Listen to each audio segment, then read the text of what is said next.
Hello, my name is Mr. Palmer. I'm the band director at Clear Lake Intermediate, and we're going to talk through some of the two trombone etudes for Region Band. We're going to get started with the lyrical etude. And so if you'll come in here, a couple of things that I want to point out. We have a key signature of 3 flats. That's going to be B flat, E flat, and A flat. So nothing too crazy there. But the time signature is kind of strange. 9/8, which means we can fit 9/8 notes into a measure. Now the tempo is actually marked with a dotted quarter note equals 70 beats per minute.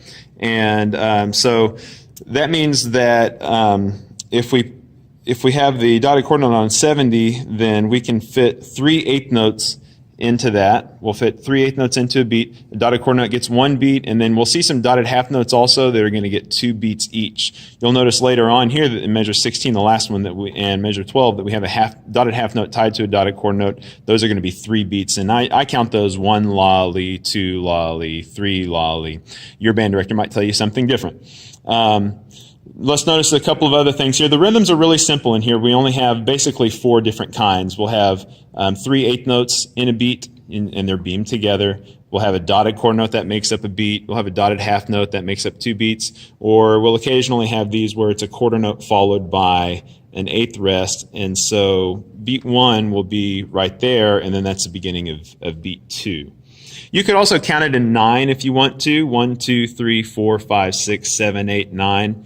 It comes to what is the easiest for you. One rhythmic consideration we'll want to keep track of here is in measure 4 and also measure 8. These are going to be 2 full beats, and then they'll cut off on beat 3. That's a dotted quarter rest. Kind of strange, but it's just as long as the dotted quarter note. You'll notice here also that there are many slurs all throughout the etude, and trombones don't deal too well with slurs. You have to try to make it where it doesn't sound like you have a slide that you're contending with, and so that's going to involve you legato tonguing or doing natural slurs, lip slurs where appropriate. Your teacher, might tell you to just legato tongue each of the slurs, and that's fine. And so make sure that the things that you're slurring sound different than the things that you're tonguing. Your judges will likely pick up on that.